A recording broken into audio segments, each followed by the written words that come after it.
My name is Alice, and that evening when I stepped into the restaurant, the warm golden light glinting off each crystal wine glass, I knew instantly I wasn't welcome.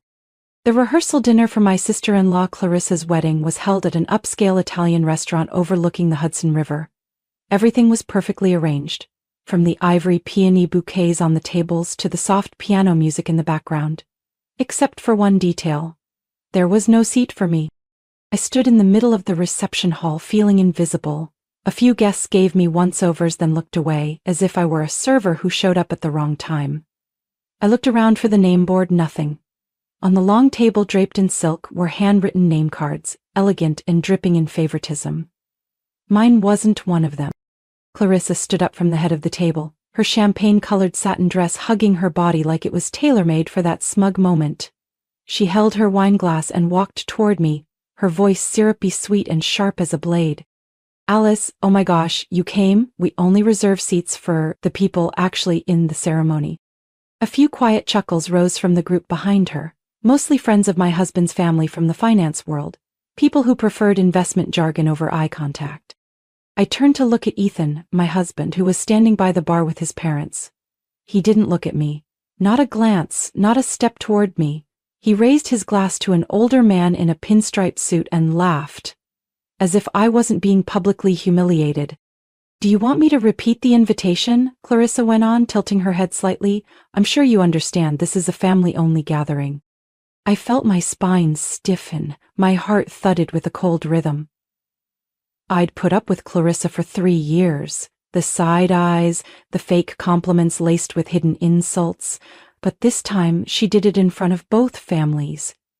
And Ethan just stood there, acting like nothing was happening. I smiled, a small smile steady and calm. Of course, maybe I should go freshen up a bit. I turned away, my heels tapping against the marble floor. No one stopped me, no one asked if I needed anything, but inside me something shifted. I didn't leave the party, I just stepped outside, stood on the balcony overlooking New York City glowing beneath the skyline. The night breeze brushed against my cheek, snapping me out of the haze. I opened my clutch, took out my phone and sent a short message. No fluff, no repetition. That message was the ignition switch for everything Clarissa couldn't begin to imagine. 6 days after the rehearsal dinner, I walked into the annual Harper Foundation Gala, an event that gathered nearly all of the East Coast elite. The party was held at the Museum of Modern Art in New York, beneath dazzling crystal chandeliers, with chamber music so perfectly curated it might as well have been synced to the stock portfolios of the guests. Clarissa was one of the co-hosts this year. She wore a deep red gown clinging to her like ambition, with a diamond bracelet big enough to reflect light across the room. Beside her stood her father, Charles Whitaker, chairman of Whitaker Holdings, the 4th largest real estate firm in the country, and the man who always treated me like a tacky accessory his son Ethan had mistakenly brought home. But that night, the most important person wasn't Clarissa or Charles, it was Franklin Hawthorne, the gala's main sponsor and the legendary CEO of Hawthorne Group, a venture capital firm managing billions in rotating investments across the U.S. I knew Franklin wasn't there out of goodwill. He was the type who never stepped out of a car without knowing exactly whose hand he'd be shaking at the end of the room. And I also knew Clarissa was gunning for a communications director's seat at Hawthorne's charity foundation, the one she called the last golden ticket to cement her status as a modern woman of the century icon. Around 8:00 p.m., Clarissa took the stage, lifting a glass of champagne. The room fell silent. I'd like to extend my deepest gratitude to Mr. Franklin Hawthorne, she began, her voice sweet like chocolate ganache with a spiky aftertaste. What an honor it is to have you here. The investment eagle, Forbes, once called the eye that never sleeps. A few polite chuckles. Clarissa smiled and then twisted the knife. I used to think that nickname meant you were always alert, but now I'm thinking, maybe you just don't need sleep. With the number of companies Hawthorne Group acquired last year, I doubt you've had time to nap. The temperature in the room visibly dropped. Franklin gave a faint smile, but his eyes didn't. Oh, and of course, Clarissa added, with vision like that, who else could have bought out a whole hospital system and turned it into a chain of luxury wellness spas? No one laughed this time. Just the soft clink of a glass against a plate. I caught Charles Whitaker's eye. His face had gone pale, his fingers gripped his wineglass so tight they turned white. Franklin stood up. He walked away without saying a word. Clarissa probably thought she was dazzling the room with New York Times-worthy wit, but she had just done what even Wall Street veterans feared, publicly mocking Franklin Hawthorne. I felt a chill down my spine, but not from fear. It was the moment I knew the cracks had started.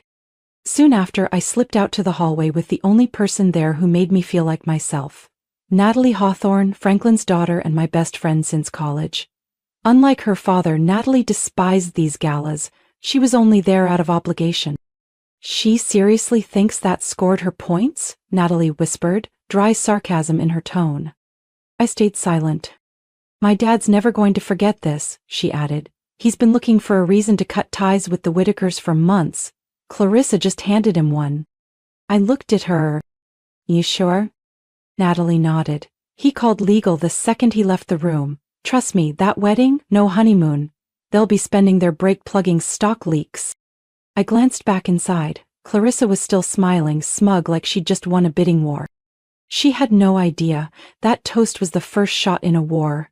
And this time, I wasn't just the one taking hits. I was ready. I used to think I'd never become the kind of person who plotted revenge. I believed in karma and standing back and letting the world balance itself. But 3 years as a Whitaker daughter-in-law taught me this. The world doesn't balance itself. The best manipulators are the ones who write the rules and break them behind your back. After the gala, while Clarissa basked in press praise, I sat alone in my small office on the 34th floor, the only place in our home untouched by my mother-in-law. On the screen was the financial structure map of Whitaker Holdings, which I had quietly compiled over the past year. Tangled links between subsidiaries, stock-back loans, and risky exclusivity deals. All tied to capital from the Hawthorne Group. Clarissa thought next week's wedding rehearsal was about gowns, scented candles, and cocktail menus. For me, it was about timing. I pulled out my phone, my hand trembling slightly, not from fear, but from knowing this call would change everything. This is Alice Whitaker, Ethan's wife, I said as Franklin Hawthorne's deep voice came through on the other end. I hope I'm not calling too late. It's never too late when something interesting's involved, Miss Alice, he replied, clearly surprised. What can I do for you? I took a deep breath. I know you're considering pulling your investment from Whitaker Holdings. Silence. I'm not calling to stop that, I continued. I'm calling to ask, if I gave you a compelling reason to accelerate the process, would you be willing to act right before Clarissa's rehearsal dinner? On the other end, Franklin let out a low, dry laugh, completely devoid of humor. I always knew you were smarter than you let on, but I didn't expect you to be this strategic. I don't need recognition, I replied, voice steady. I need you to act at the right moment. There was a long pause, then he said, I'll call my legal team. And you should know, if this goes forward, there's no taking it back. I'm not looking to take it back, I said. I hung up, my hand resting on a folder labeled Whitaker Confidential. Every page was a piece of my life over the past few years. The humiliation, the dismissal, the way I was looked through like a shadow in their family tree. I used to stay silent for Ethan, because I thought he wasn't like them. But the night Clarissa quietly erased my name from the table, and Ethan just stood there, smiling with a martini in his hand, I knew I had been alone for far too long. 2 days later, I met Natalie at a small cafe in Soho. She had traded her blazer for a cream turtleneck and a charcoal scarf, but the sharp glint in her eyes, that same look you'd expect from the daughter of a legendary investor, was still there. He's already spoken with the board, Natalie said bluntly. Funds will be pulled at exactly 8:00 p.m. Friday, right when Charles takes the stage. I nodded. That was the night of the rehearsal dinner. Charles would be standing in the center of the ballroom, in front of media, partners, and close family friends, boasting about a strategic alliance between Whitaker and a new investor, something he believed would relaunch his empire after 2 years of bad investments. He trusts you, Natalie added, her voice low. And me? I think you're dangerous, and brilliant. I didn't smile. For the first time in years, I felt like I was in control of my own story. Clarissa had no idea that by choosing to humiliate me, she had created the one enemy she couldn't predict. Quiet, patient, and waiting for the right moment. And that Friday night, beneath glittering lights and the clinking of crystal wine glasses, a brand new chapter would begin. Not the storybook bride chapter, but the first act of a crumbling empire. The next morning, the top headlines splashed across every financial outlet read, Whittaker Holdings plummets, Golden Alliance dissolves into thin air. Clarissa and Alexander's wedding, the one that had been hyped across every outlet for weeks, was cancelled by noon. No press release, no apology. Just a short email sent to guests with the subject line, Tomorrow's ceremony will no longer proceed as planned. The Whittaker estate in Long Island, once decked out with a wedding tent, Tiffany chairs, and even a special fountain, now looked like an abandoned construction site. The event staff showed up before sunrise to dismantle everything. I stood on the second-floor balcony looking out at the backyard. Clarissa sat motionless on a white plastic chair, still in her silk robe. Her hair was loosely tied, her eyes swollen from lack of sleep and too many tears. But I knew she wasn't crying over love. Clarissa loved power, not the man beside her. And this morning she had lost both. That night Ethan came home, still smelling of old wine and confusion. He closed the door gently, saying nothing. We sat across from each other at the kitchen table, the silence stretching long between us. Eventually he spoke first. I don't get it. What just happened? I looked him straight in the eye. I think you know better than anyone. Your family played with fire for too long. Ethan sighed, leaning back in his chair, eyes tired. Clarissa, she's spiraling. She lost her sponsorships, the media pulled coverage, all the fashion brands that sent dresses pulled out. Even the diamond jewelry she flaunted got recalled. Turns out it was bought using company accounts. I said nothing, I just poured more tea into his cup. My dad's being summoned for an internal hearing. Insider trading suspicions. He mortgaged most of his shares just weeks before the collapse. The board has temporarily removed his authority. Ethan spoke like he was narrating a documentary, like it had nothing to do with his own family. I recognized the shock. He hadn't yet realized where he stood in the rubble. Did you know this would happen? He asked slowly. No blame, just a sincere question. I looked down at the teacup in my hands, then answered softly, like a breath. I knew they'd pay a price. How steep that price would be was entirely their choice. A long silence passed. Ethan nodded, eyes still distant. It's strange. You're nothing like anyone else in this family, and maybe that's the only reason I still love you. I looked up. In his eyes was something new. Not fear, not disappointment. Respect. For the first time in years within the Whittaker household, I wasn't being judged by where I came from or what school I went to. I was the one who stood up at the right moment and didn't lose her self-worth. In the days that followed, the bad news hit like dominoes. The Manhattan office was seized by the bank for unpaid debts. The penthouse where Clarissa once filmed lifestyle vlogs was repossessed. She wiped her social media clean after her so-called friends unfollowed her, deleted group photos, and gave exclusive interviews to tabloids, saying, Clarissa was never truly genuine. Then came a call from Natalie. She invited me to lunch at a small restaurant in Brooklyn. When I arrived, she placed a small navy velvet box on the table. From my father, she said. He said this is a reward for the only person in the Whittaker family who actually understood the market. I opened the box. Inside was a silver fountain pen, the nib etched with intricate patterns. On the inside of the cap a phrase was engraved. Patience is a kind of wisdom.